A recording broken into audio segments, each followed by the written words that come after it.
Langit Karawang masih diselimuti embun pagi ketika deretan buruh pabrik mulai memasuki area industri.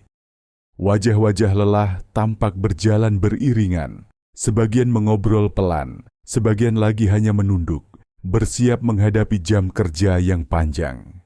Di gerbang utama, seorang pria berseragam coklat berdiri tegap, kedua tangannya bertumpu di pinggang, mengawasi mereka dengan tatapan tajam. Bribka Satrio, ia bukan sekadar polisi biasa. Selama 5 tahun terakhir, ia menjadi simbol keamanan di pabrik besar ini. Dengan postur tegap dan raut wajah tegas, ia tampak seperti sosok pelindung yang dihormati sekaligus ditakuti. Tidak ada yang berani membantah ketika ia berbicara, dan tidak ada yang berani melawan ketika ia memberi perintah. "Pagi, Pak Satrio," sapa seorang satpam pabrik dengan sedikit membungkuk. Satrio hanya mengangguk singkat. Tatapannya tajam, mengamati setiap pekerja yang masuk. Ia tahu, di balik seragam buruh itu ada ketakutan yang tak terucap. Bukan hanya karena beban kerja yang berat, tapi juga sesuatu yang lebih dalam. Sesuatu yang ia kendalikan dengan caranya sendiri. Seorang pekerja bernama Bayu tampak ragu-ragu saat melewati gerbang. Tangannya meraba kantong celana, wajahnya pucat. Satrio menatapnya tajam, seolah tahu isi pikirannya. "Kamu sudah tahu aturan kan?" Suara beratnya memecah keheningan. Bayu mengangguk pelan, lalu menyerahkan sesuatu, selembar uang kertas yang kusut. Dengan gerakan cepat, Satrio mengambilnya dan memasukkan ke saku tanpa ekspresi. "Jangan telat kerja," ucapnya singkat, lalu beralih ke pekerja lain. Bagi sebagian orang, ini hanya uang kecil, sekadar uang rokok untuk memastikan mereka bisa bekerja tanpa masalah. Tapi bagi mereka yang tak mampu membayar, itu bisa berarti ancaman. Shift lembur yang dipersulit, izin yang dipersulit, bahkan pemecatan. Di kejauhan, seseorang mengamati kejadian itu dengan tatapan tajam.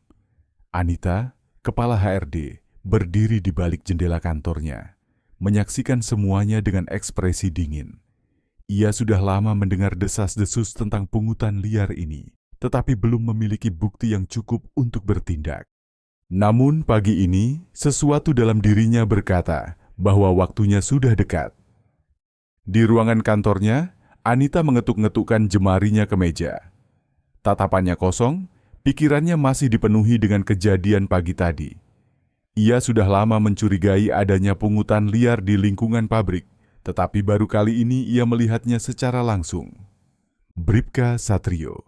Nama itu bukan nama sembarangan di pabrik ini. Ia dihormati, ditakuti, dan memiliki kuasa yang seharusnya tidak dimilikinya. Bagi banyak pekerja, ia adalah bayangan yang mengintai di setiap sudut, memastikan bahwa tidak ada yang berani melawan aturan yang ia buat sendiri. Anita menarik napas panjang. Seorang buruh bernama Bayu masuk ke ruangannya dengan wajah tegang. "Bu, saya..." Bayu ragu-ragu. "Duduklah." Anita menatapnya serius. "Aku tahu apa yang terjadi di gerbang tadi." Bayu menunduk, jelas ketakutan. "Bu, saya mohon, jangan bilang siapa-siapa. Saya cuma mau kerja, saya nggak mau ada masalah." Anita mengepalkan tangan. Inilah yang selama ini terjadi. Para pekerja tahu mereka dirugikan, tetapi ketakutan lebih kuat dari keberanian mereka. "Kau tahu berapa lama ini sudah terjadi?" tanyanya, berusaha menahan amarah. Bayu menelan ludah. "Sudah lama, Bu. Setiap bulan kami harus setor, kalau enggak, izin dipersulit, shift lembur dicoret." Anita merasakan darahnya mendidih. Ini lebih buruk dari yang ia kira. Di luar, Satrio berjalan dengan percaya diri. Di tangannya sebuah amplop coklat yang baru saja ia terima dari seorang vendor pabrik. Bisnis kecilnya berjalan lancar. Baginya, ini bukan korupsi. Ini hanya biaya operasional. Pabrik ini butuh ketertiban, dan ia memastikan semua berjalan sebagaimana mestinya. Namun sore itu, saat ia duduk di kantornya sambil menghitung uang, sebuah pesan masuk di ponselnya. "Kita perlu bicara. Segera temui saya di ruang HRD." Dahi Satrio berkerut. Ini pertama kalinya Anita memanggilnya secara langsung. Ia tersenyum tipis. Baginya, tidak ada yang perlu dikhawatirkan. Satrio berjalan menuju ruang HRD dengan langkah santai. Di koridor beberapa pekerja buru-buru menunduk saat melihatnya, seolah takut tatapan mereka bisa memancing masalah. Ia tersenyum kecil.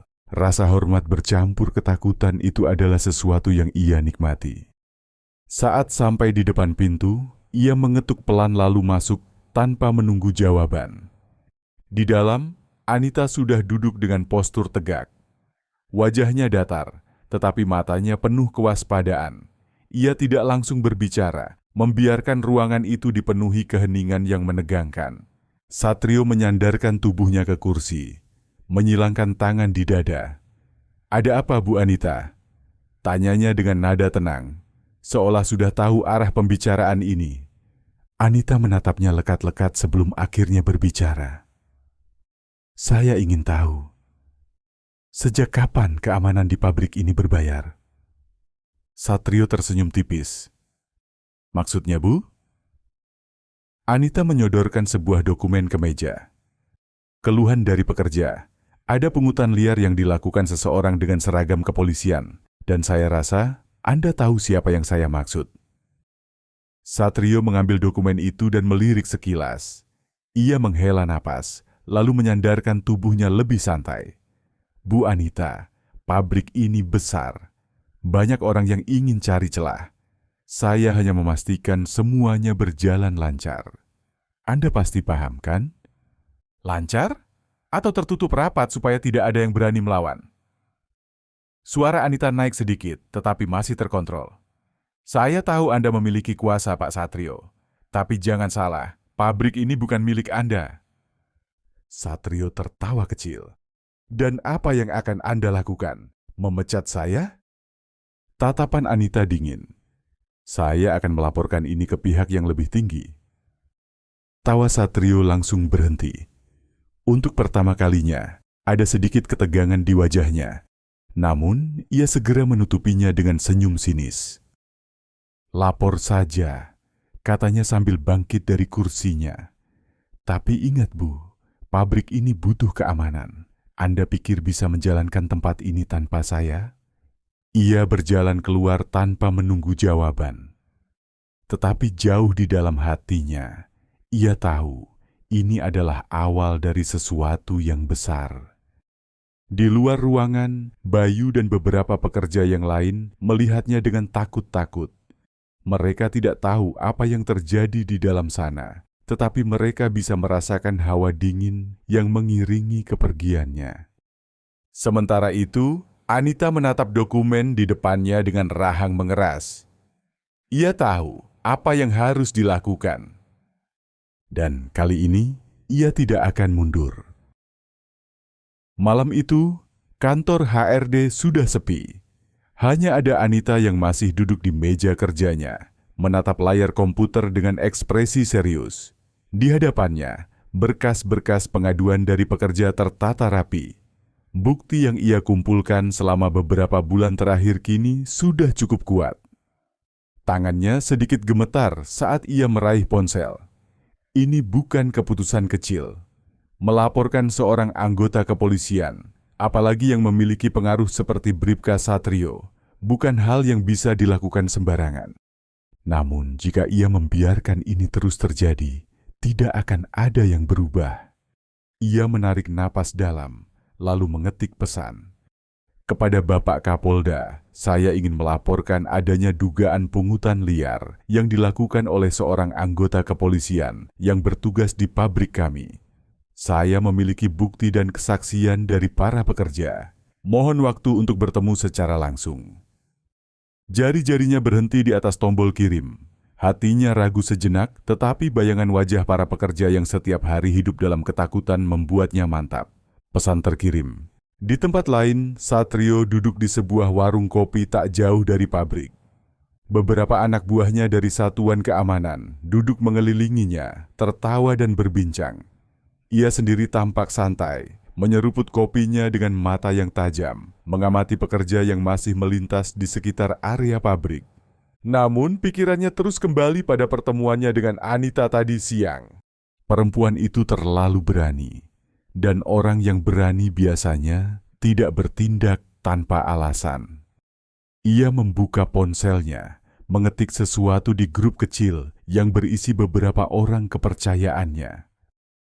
Pantau gerak-gerik HRD, pastikan dia tidak melakukan hal yang bisa membahayakan kita. Ia tidak akan membiarkan siapapun menghancurkan apa yang telah ia bangun. Keesokan harinya ponsel Anita bergetar. Sebuah pesan masuk dari nomor tak dikenal. Besok pagi, datang ke kantor Kapolda. Saya akan mendengar laporan Anda. Anita menatap pesan itu lama. Jantungnya berdebar. Ini adalah langkah besar, langkah yang bisa mengubah segalanya. Namun ia tak sadar bahwa seseorang di luar kantornya sedang memperhatikannya. Dan Bribka Satrio sudah mulai bergerak. Pagi itu, Anita mengenakan pakaian formal berwarna gelap. Wajahnya tetap tenang, tetapi dalam hatinya, ia tak bisa memungkiri ada kegelisahan yang mengendap. Ia sudah bertekad, dan hari ini adalah awal dari perlawanan yang sesungguhnya. Saat keluar dari rumah, ia merasa ada sesuatu yang aneh. Sebuah motor hitam terparkir tak jauh dari pagar, dan seorang pria bertopi hitam terlihat duduk di atasnya. Meski berpura-pura sibuk dengan ponselnya, Anita tahu pria itu sedang mengawasinya. Ia pura-pura tak peduli, masuk ke mobilnya, lalu melaju menuju kantor Kapolda. Namun di kaca spion, ia bisa melihat motor itu mengikuti dari kejauhan. Di sisi lain, Bribka Satrio duduk di kantor kecilnya di pos keamanan pabrik. Seorang pria berbadan tegap berdiri di depannya, mengenakan jaket kulit dengan wajah serius. "Kita punya masalah, Pak," katanya pelan. HRD itu barusan keluar dan dia menuju ke kantor Kapolda. Satrio menyandarkan tubuhnya ke kursi, menghela napas panjang. Ia sudah menduga ini akan terjadi. Anita bukan tipe orang yang bisa diintimidasi dengan mudah. "Terus ikuti dia," katanya tenang. "Pastikan dia tidak sampai ke sana." Pria itu mengangguk dan segera keluar. Satrio memijit pelipisnya. Situasi ini mulai tidak terkendali dan ia membenci kehilangan kendali. Di dalam mobil, Anita terus melaju dengan kecepatan stabil. Keringat dingin mulai membasahi telapak tangannya, tetapi ia tetap berusaha tenang. Tiba di sebuah perempatan, lampu merah menyala. Ia melirik kaca spion, motor itu masih ada. Namun sebelum ia bisa berpikir lebih jauh, sebuah mobil dari samping tiba-tiba melaju dengan kecepatan tinggi. Brak! Benturan keras membuat tubuhnya terpental ke samping. Mobilnya berputar beberapa kali sebelum akhirnya berhenti di pinggir jalan dengan kaca depan yang retak. Kepalanya pening, darah mengalir dari pelipisnya. Orang-orang mulai berkerumun, tetapi ia masih sadar cukup lama untuk melihat motor hitam tadi melaju pelan, lalu menghilang di tikungan. Matanya mengabur, tetapi satu hal yang ia tahu pasti, ini bukan kecelakaan biasa. Seseorang ingin menghentikannya. Dan ia tahu siapa orang itu. Suara siren ambulans memecah kerumunan. Anita merasakan tubuhnya terasa berat, kepalanya berdenyut hebat. Pandangannya masih kabur saat beberapa petugas medis mengangkatnya ke atas tandu. Bu, bisa dengar saya?" Suara samar itu datang dari seseorang di atasnya. Anita mencoba mengangguk, meski rasa sakit menjalari tubuhnya. Satu hal yang terus terngiang di pikirannya. Ini bukan kecelakaan biasa. Di tempat lain, Bribka Satrio duduk di kantornya, menatap ponselnya dengan ekspresi tenang. Sebuah pesan masuk dari nomor yang tidak tersimpan. Selesai, dia tidak akan sampai ke tujuan. Satrio tersenyum tipis. Anita memang tangguh, tapi dunia tidak selalu berpihak pada orang yang berniat baik. Ia menghela napas dan menyimpan ponselnya. Tapi jauh di dalam hatinya, ada sedikit kegelisahan yang mulai muncul. Ini pertama kalinya seseorang benar-benar menantangnya secara langsung. Dan ia tidak suka itu. Di rumah sakit, Anita terbaring di ranjang dengan kepala diperban. Matanya terbuka perlahan, menyesuaikan diri dengan cahaya ruangan. Seorang pria berseragam berdiri di samping tempat tidurnya. "Bu Anita?" Anita menoleh pelan. Di hadapannya, seorang pria berwajah tegas dengan tanda pangkat komisaris di seragamnya. "Kapolda," hatinya berdebar. "Kami menerima laporan Anda." Suara pria itu dalam, tegas. Dan kami juga tahu apa yang terjadi pagi ini bukan kecelakaan biasa. Anita menelan ludah. "Kami sudah lama mengawasi Bribka Satrio, tapi kami butuh bukti kuat untuk menjatuhkannya," lanjut Kapolda. "Dan Anda bisa membantu kami melakukannya." Anita menatapnya dalam diam. Ini adalah kesempatan yang ia tunggu. Tapi ia juga tahu, ini berarti ia harus berani menghadapi sesuatu yang lebih besar. Dan nyawanya kini benar-benar dalam bahaya. Anita menegakkan punggungnya, meski rasa sakit masih menjalari tubuhnya. Tatapan Kapolda begitu tajam, menunggunya memberikan jawaban. Ia menarik napas dalam. "Saya akan membantu," suaranya pelan tapi penuh ketegasan. Kapolda mengangguk. "Kami butuh semua bukti yang Anda miliki, dokumen rekaman atau saksi yang bisa memperkuat laporan ini." Anita menelan ludah. Ia memang sudah mengumpulkan bukti, tetapi sebagian besar masih ada di kantornya. Dan sekarang ia tidak yakin apakah semuanya masih aman. "Tapi Pak, jika mereka tahu saya bekerja sama dengan Anda, saya bisa." Ia menggantungkan kata-katanya. Kapolda menatapnya serius. "Kami akan memastikan keselamatan Anda, tapi Anda harus bersiap, karena begitu ini dimulai, tidak akan ada jalan kembali." Anita tahu itu, dan ia siap.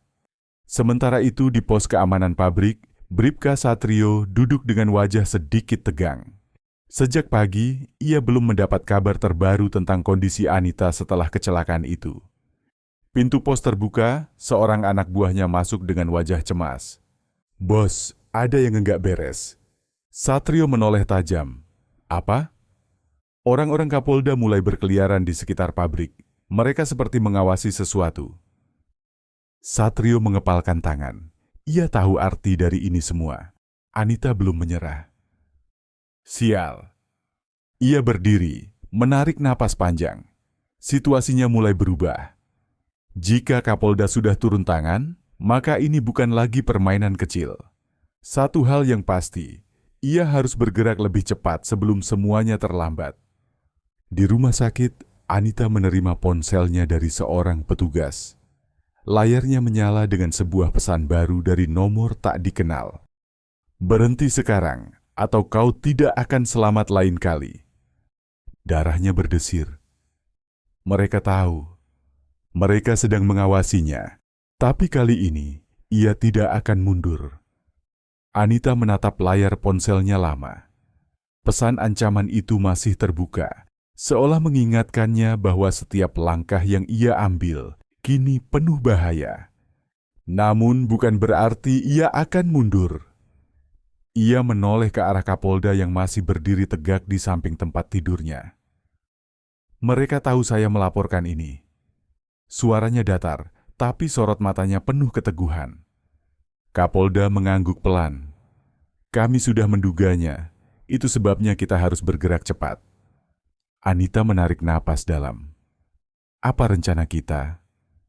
Sementara itu, di pos keamanannya, Satrio mondar-mandir dengan wajah tegang. Ia tahu Kapolda sedang bergerak dan itu berarti waktunya semakin sedikit. Seorang anak buahnya masuk dengan ekspresi cemas. "Bos, ada kabar dari dalam. HRD bakal balik ke kantor besok buat ambil sesuatu." Satrio menyipitkan mata. "Ambil apa?" "Gak tahu pasti, tapi katanya penting." Satrio mengangguk pelan. Ia bisa menebak, mungkin dokumen atau bukti yang akan digunakan untuk menjatuhkannya. Jika benar, maka ia tidak bisa membiarkan Anita mendapatkan itu. Ia tersenyum dingin. Biar dia datang, kita sambut dia dengan cara kita. Di markas kepolisian, Kapolda dan timnya sedang menyusun rencana. Kami akan membiarkan Satrio berpikir bahwa Anita datang ke kantor HRD untuk mengambil bukti, jelas Kapolda. Padahal sebenarnya kita sudah lebih dulu mengamankan semuanya. Anita mengangguk. Jadi saya hanya umpan. Ya, begitu dia bergerak, kami akan menangkapnya dengan tangan kosong. Anita menggigit bibirnya. Ini bukan rencana yang mudah, berisiko tinggi, dan nyawanya benar-benar dipertaruhkan. Tapi ini satu-satunya cara untuk menangkap Satrio dengan bukti yang kuat. Ia menarik napas panjang. Baik, saya siap.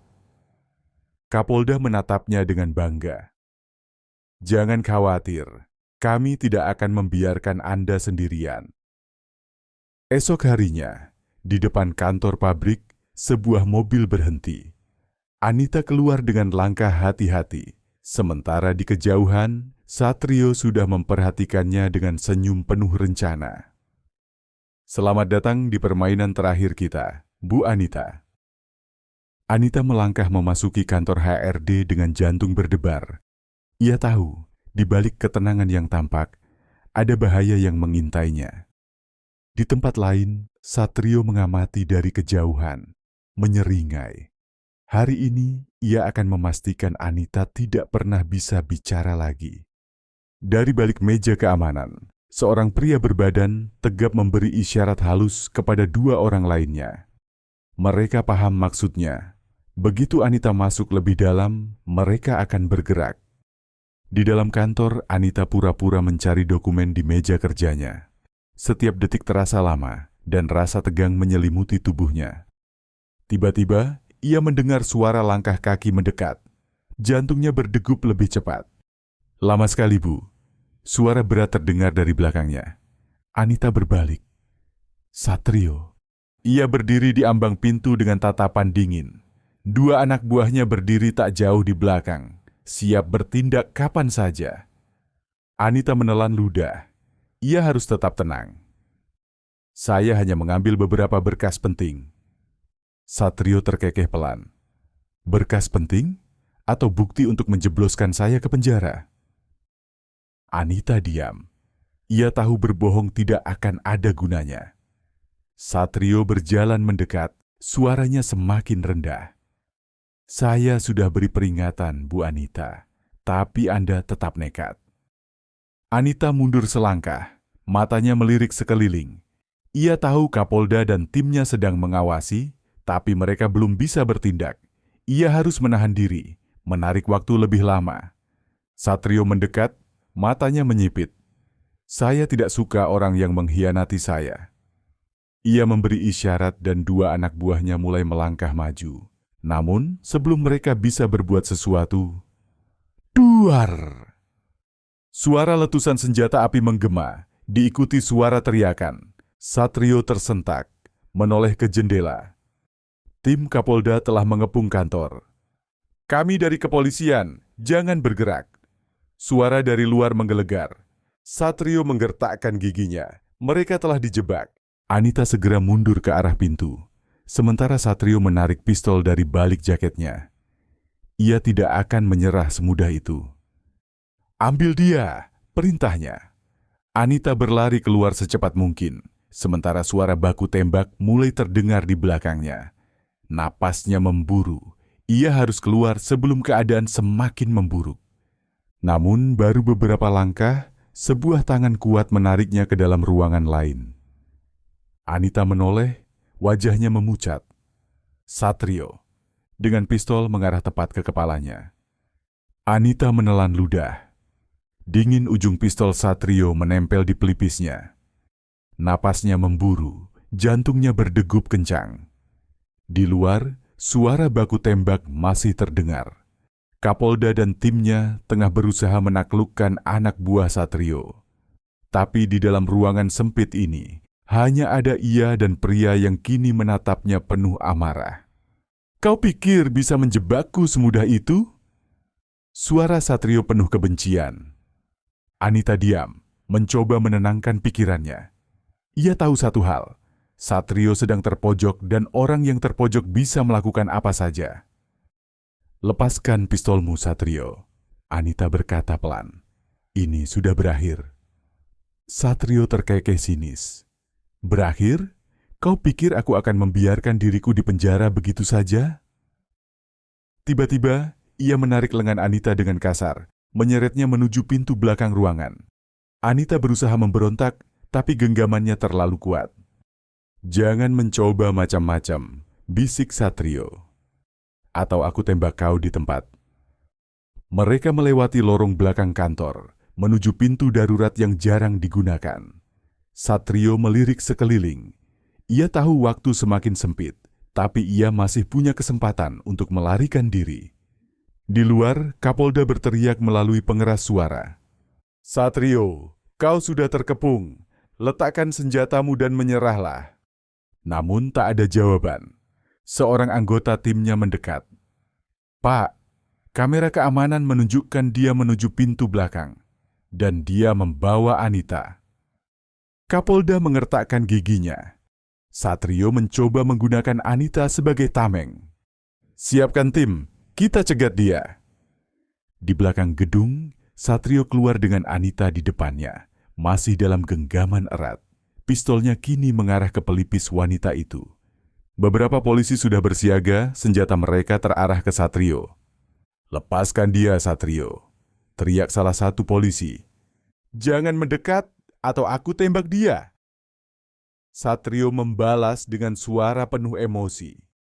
Anita bisa merasakan tangannya gemetar. Ia tahu ini adalah titik terakhir dari permainan ini. Lalu, tiba-tiba, duar! Sebuah tembakan meledak. Semuanya terdiam. Mata Anita membelalak, tubuhnya kaku. Ia bisa merasakan genggaman Satrio melemah. Pria itu terhuyung ke belakang. Darah mulai merembes dari bahunya. Senjatanya terjatuh ke tanah. Para polisi segera bergerak meringkusnya sebelum ia bisa melakukan perlawanan lagi. Satrio tersungkur ke tanah, menggeram marah. "Sial! Sial!" Anita jatuh terduduk, tubuhnya masih gemetar. Ia mendongak, melihat Kapolda berdiri di depannya. Pistol masih mengepulkan asap. "Sudah selesai," kata Kapolda tegas. "Kau selamat, Bu Anita." Air mata Anita mengalir tanpa ia sadari. Akhirnya, semuanya benar-benar berakhir. Satrio terduduk di tanah. Wajahnya menyeringai kesakitan saat darah merembes dari bahunya. Tangannya sudah diborgol, sementara para polisi menahannya dengan paksa. Mata pria itu masih menyala penuh amarah. "Kalian pikir bisa menjatuhkan aku begitu saja?" Kapolda menatapnya dingin. "Kau sudah cukup berbuat kerusakan, Satrio. Ini akhir dari permainan kotormu." Anita, yang masih duduk di tanah, perlahan mengatur napasnya. Tangannya gemetar saat ia mencoba bangkit. Seorang petugas segera membantunya berdiri. Ia menatap Satrio yang kini tak berdaya. Pria yang dulu begitu berkuasa, yang menekan semua orang di pabrik dengan pungli dan ancaman, kini hanya seorang kriminal biasa yang akan menghadapi hukuman. Tapi entah kenapa, Anita tidak merasa puas. Ada perasaan kosong yang menggerogoti dadanya. Satrio terkekeh, meskipun wajahnya meringis menahan sakit. "Jangan terlalu senang, Bu Anita. Dunia ini tidak sebersih yang kau kira. Hari ini aku jatuh, tapi masih banyak aku yang lain di luar sana." Anita mengepalkan tangannya. "Dan kami akan menangkap mereka satu persatu." Beberapa jam kemudian, di kantor polisi, Satrio duduk di ruang interogasi dengan tangan terborgol. Matanya menatap kosong ke arah cermin satu arah di depannya. Seorang penyidik masuk, membawa berkas-berkas tebal. Ia meletakkannya di meja dengan bunyi berdebum. "Bribka Satrio, Anda resmi ditahan atas dugaan korupsi, pemerasan, serta upaya percobaan pembunuhan." Satrio menyeringai. "Hebat, akhirnya aku benar-benar seperti kriminal ya." Penyidik tidak menggubris sindirannya. "Kami punya cukup bukti, termasuk kesaksian dari beberapa korban pungli di pabrik. Anda tidak akan bisa mengelak." Satrio mendengus. Ia tahu perlawanan sudah tidak ada gunanya. Tapi kemudian ia bersandar ke kursi, tersenyum kecil. "Boleh aku tanya sesuatu?" Penyidik menatapnya tajam. "Apa?" Satrio mencondongkan tubuh ke depan. "Menurutmu, siapa yang melindungi aku selama ini?" Penyidik terdiam sesaat. Satrio terkekeh pelan. "Aku memang tertangkap, tapi permainan ini belum selesai." Di luar kantor polisi, Anita menatap langit sore yang mulai berubah jingga. Udara terasa lebih ringan, seakan beban yang selama ini menekan dadanya mulai terangkat. Tapi kata-kata Satrio masih terngiang di telinganya. "Masih banyak aku yang lain di luar sana." Ia tahu ini bukan akhir. Masih ada banyak orang seperti Satrio, dan mungkin orang-orang yang lebih kuat dari Satrio. Namun satu hal yang pasti, ia tidak akan takut lagi. Beberapa hari setelah penangkapan Satrio, berita tentang kasus pungli di pabrik semakin ramai diperbincangkan. Media menyoroti bagaimana seorang oknum polisi bisa bertahun-tahun menjalankan aksinya tanpa tersentuh hukum. Namun bagi Anita, ini belum benar-benar berakhir. Di kantornya, ia menatap laporan hasil investigasi yang diberikan oleh kepolisian. Matanya membaca satu nama yang membuatnya tertegun. Kompol Rendra. Nama itu muncul beberapa kali dalam catatan transaksi mencurigakan yang melibatkan Satrio. Jika ini benar, berarti Satrio bukan hanya bekerja sendiri. Ada seseorang di atasnya yang melindunginya. Anita menggigit bibirnya. Ini lebih besar dari yang ia kira. Sementara itu, di dalam sel tahanan, Satrio duduk diam. Tangannya terborgol di depan, wajahnya terlihat lebih tenang dibanding saat pertama kali ditangkap. Seorang petugas mendekat. "Kau punya tamu." Satrio mengangkat wajahnya, lalu menyeringai ketika melihat siapa yang masuk. Seorang pria berseragam polisi dengan pangkat lebih tinggi duduk di hadapannya. Wajahnya dingin, tatapannya tajam.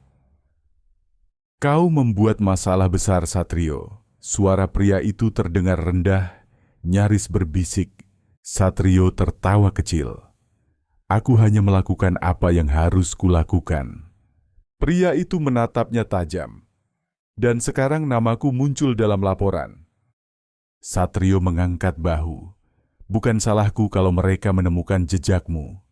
Pria itu mendekat, mencondongkan tubuhnya. "Dengar, kau mungkin sudah jatuh, tapi aku masih punya pengaruh. Dan aku bisa memastikan kau tetap hidup atau menghilang."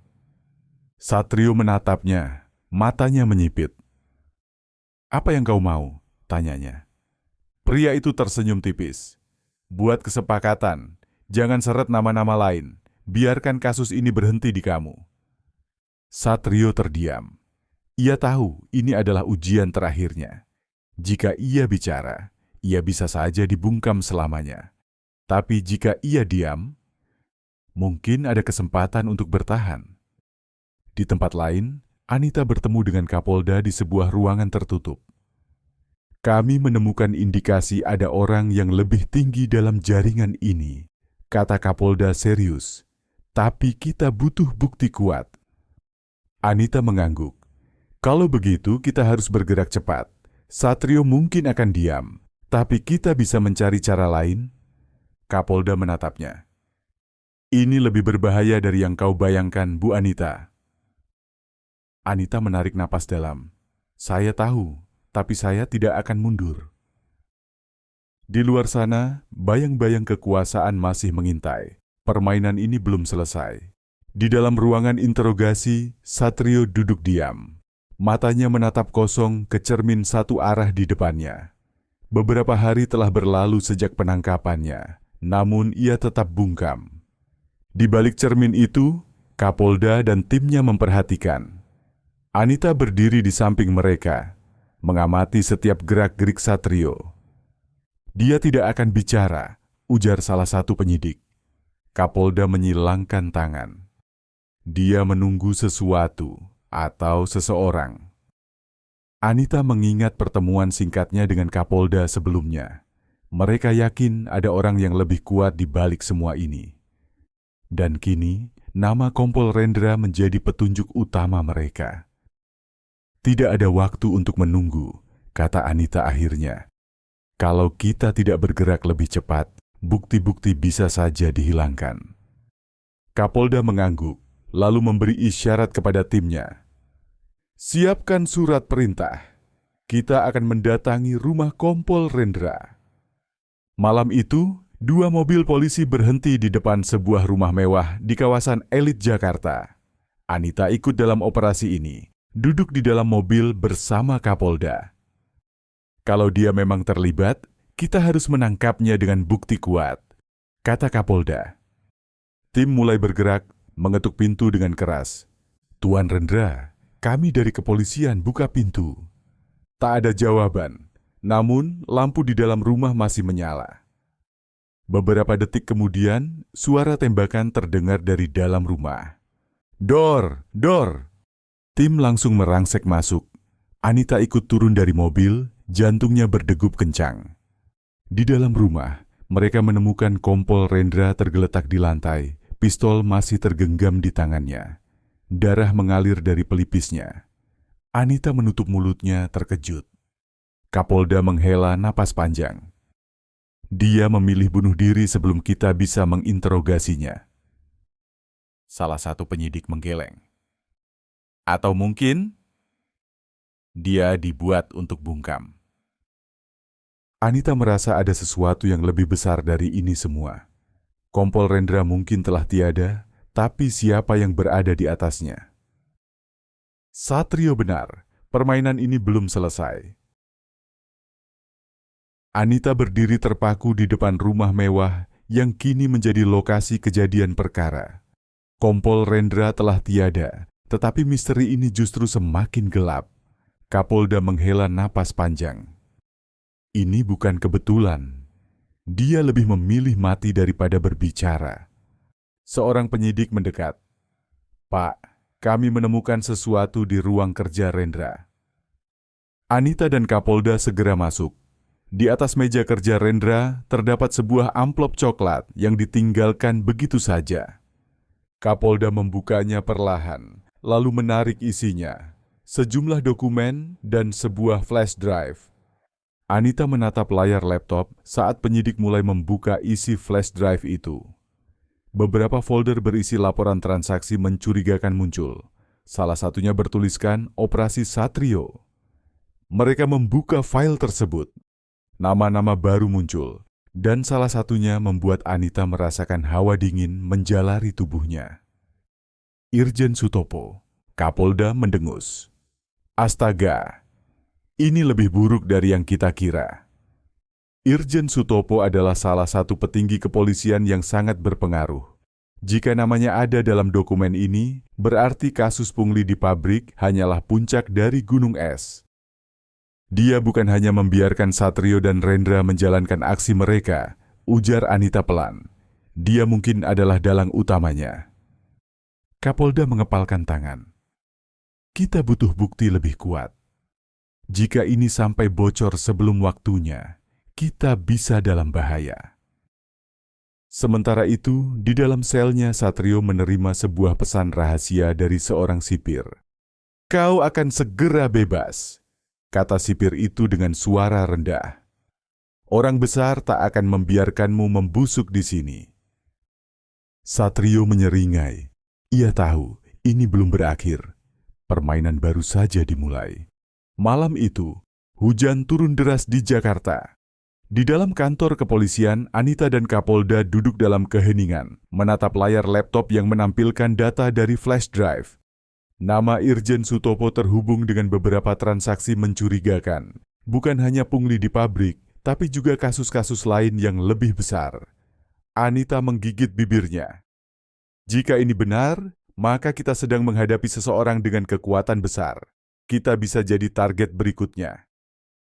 Kapolda menghela napas. Kita harus berhati-hati. Jika kita salah langkah, semua bisa berbalik ke kita. Namun sebelum mereka bisa menyusun rencana, sebuah laporan darurat masuk ke radio komunikasi. Tahanan atas nama Bribka Satrio berhasil melarikan diri. Kami butuh backup segera. Anita membelalakkan mata. Apa? Kapolda langsung meraih teleponnya. Kirim semua unit ke penjara. Segera periksa rekaman CCTV. Namun, jauh di luar sana, Satrio sudah melaju dalam sebuah mobil hitam dengan kaca gelap. Di kursi belakang, ia duduk tenang, tersenyum puas. Seorang pria di depan kemudi menoleh ke arahnya. Bos besar ingin bertemu denganmu. Satrio menyeringai. Ia tahu siapa yang dimaksud. Irjen Sutopo. Keesokan paginya, berita pelarian Satrio memenuhi media. Publik terkejut. Bagaimana bisa seorang tahanan dalam kasus besar melarikan diri begitu saja? Di ruangannya, Anita menggenggam laporan di tangannya. Napasnya berat. Kapolda menatapnya tajam. Mereka sedang membersihkan jejak. Jika kita tidak bergerak cepat, mereka akan menang. Anita mengangkat kepalanya. Tidak, kita belum kalah. Kita harus menjatuhkan mereka. Satu persatu. Di luar sana, permainan baru dimulai. Tamat.